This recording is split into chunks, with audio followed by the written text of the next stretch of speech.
নমস্কার। হংস মহাপুরুষ রাজযোগ। হংস মহাপুরুষ রাজযোগ এটা বৈদিক জ্যোতিষশাস্ত্রের এটা একটা খুব শক্তিশালী পঞ্চ মহাপুরুষ যোগের একটি রাজযোগ, যা দেবগুরু বৃহস্পতির বিশেষ অবস্থানের দ্বারা গঠিত হয়। এই যোগে ব্যক্তিকে জ্ঞান, বুদ্ধি, অর্থ, সম্পদ, সম্মান ও আধ্যাত্মিক দিকে উন্নতির শিখরে পৌঁছে দেয়। সাধারণত জন্ম কুণ্ডলীর বা গোচরে বৃহস্পতি যদি লগ্নে, চতুর্থে, সপ্তমে বা দশমে অবস্থান করে অথবা নিজ রাশি ধনু বা মীন রাশিতে অবস্থান করে অথবা উচ্চ রাশি কর্কটে অবস্থান করে, তাহলে এই হংস মহাপুরুষ রাজযোগ সৃষ্টি হয়। কুণ্ডলিতে এই যোগ অত্যন্ত শক্তিশালী একটা রাজযোগ। যে সমস্ত জাতক জাতিকার জন্ম কুণ্ডলিতে এই যোগ রয়েছে তারা অত্যন্ত বুদ্ধিমান, ন্যায়পরায়ণ এবং দূরদর্শী সম্পন্ন হন। সমাজে তারা শিক্ষিত, গুরু বা পথপ্রদর্শক হিসাবে পরিচিত হন।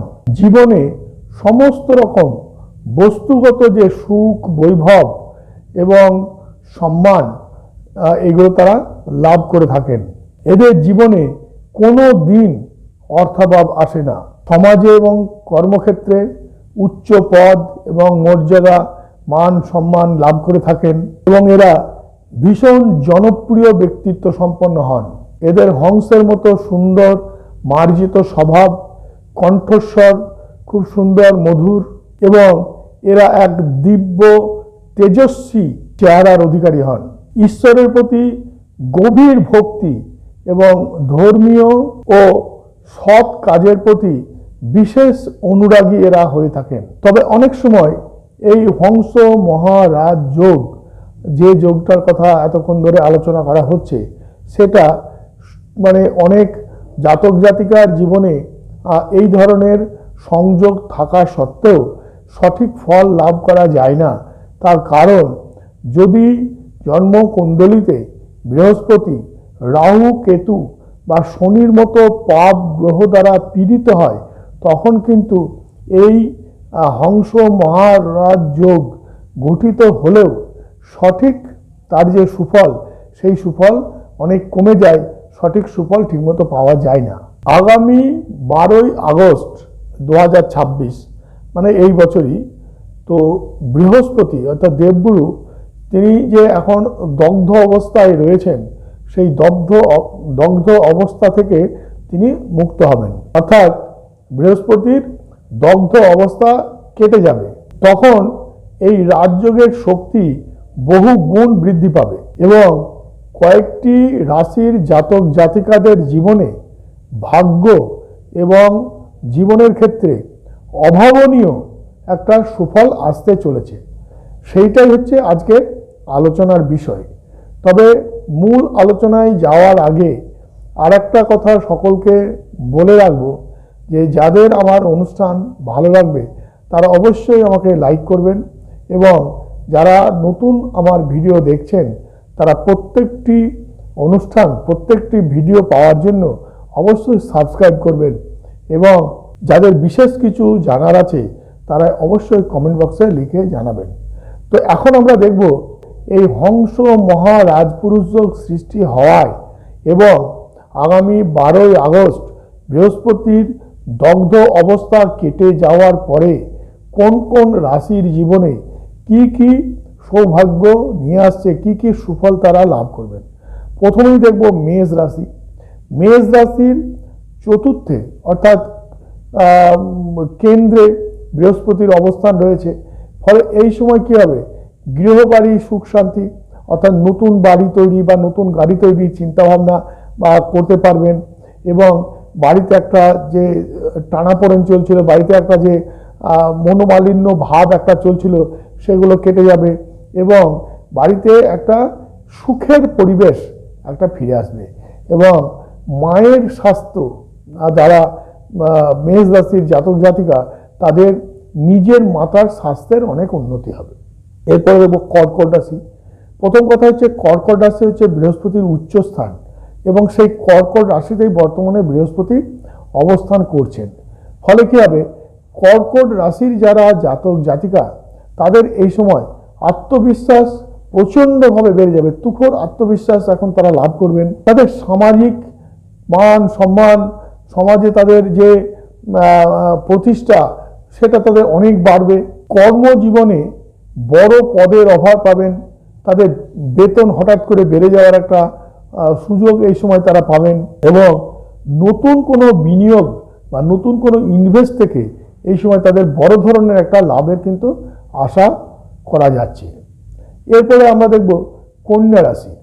কন্যা রাশির একাদশে বৃহস্পতি অবস্থান করছে। ফলে তাদের লাভের দিকটা অর্থাৎ তাদের যে আয়, সেটা আয়টা বহু দিক থেকে আয় হবে, তাদের আয়টা বেড়ে যাবে। একাধিক উৎস থেকে তারা অর্থ ইনকাম করতে পারবেন। লটারি, শেয়ার বাজার বা ফাটকা কোনো যে লেনদেন বা অর্থ যেখান থেকে আয় হয় সেই সব জায়গা থেকে হঠাৎ করে বিরাট অর্থ লাভের একটা সুযোগ তৈরি হবে। এরপরে দেখব তুলা রাশি। তুলা রাশিরও দশমে বৃহস্পতি অবস্থান করছে। তো প্রথমেই বলেছি দশম স্থান হতো কেন্দ্রস্থান। তো এই দশমে বৃহস্পতির অবস্থান করার জন্য তুলা রাশির যারা জাতক জাতিকা তাদের কর্মজীবনে বিরাট পরিবর্তন হবে। নতুন নতুন কর্ম বা নতুন কর্মের যোগাযোগ বা নতুন কোনো নেগোসিয়েশন বা চুক্তি এই সময় হয়তো ফ্রুটফুল হবে, স্বাক্ষর হবে, মেটেরিয়ালাইজ হবে এবং নতুন কোনো জায়গা থেকে বা উৎস থেকে এই সময় একটা লাভজনক অবস্থা বা একটা অর্থ লাভের অবস্থা তৈরি হবে। এরপর আমরা দেখব যে বৃশ্চিক রাশি। বৃশ্চিক রাশির নবমে বৃহস্পতি অবস্থান করছে। নবমে বৃহস্পতি অবস্থান করার জন্য এই সময় ভাগ্য তাদের সহায় হবে। ভাগ্যের সহায়তায় এই সময় তাদের অর্থ লাভ হবে এবং তাদের কর্মজীবনে উন্নতি ঘটবে। পিতার থেকে সাহায্য লাভ হবে। ধর্মীয় কাজে মনোনিবেশ হবে এবং দূর দেশে যাত্রার একটা যোগ তাদের তৈরি হবে। যে মকর রাশি, এরপর আমরা দেখব মকর রাশি। মকর রাশির সপ্তমে বৃহস্পতি অবস্থান করছে। সপ্তম স্থান কিন্তু কেন্দ্রস্থান।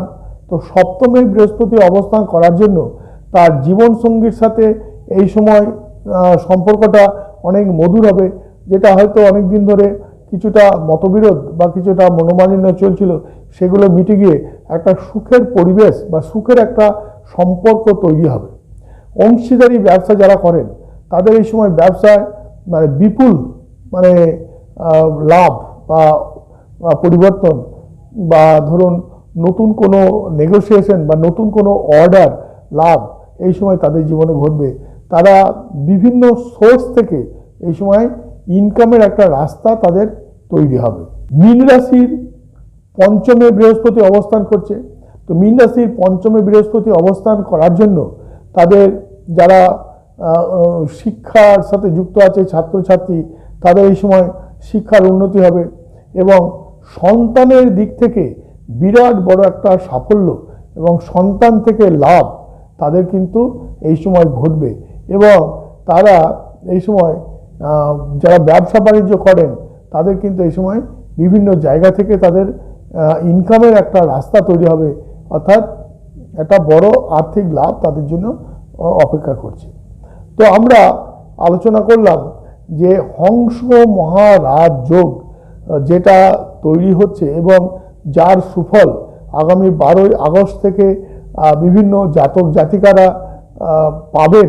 যে সমস্ত রাশির জাতক জাতিকারা সেটা পাবেন সেটা নিয়ে আলোচনা করা হলো।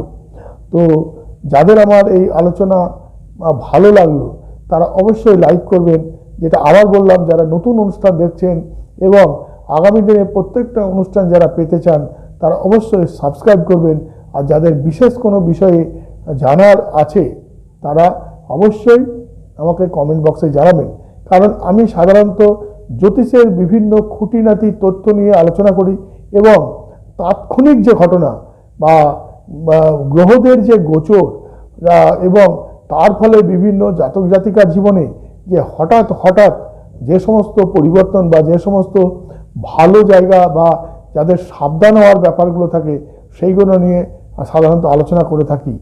যারা আমার অনুষ্ঠান দেখছেন তাদের সকলকে, যারা আমার অনুষ্ঠান দেখলেন, পুরো অনুষ্ঠান শুনেছেন, তাদেরকে বলবো তারা খুব ভালো থাকবেন। সবার জন্য নমস্কার।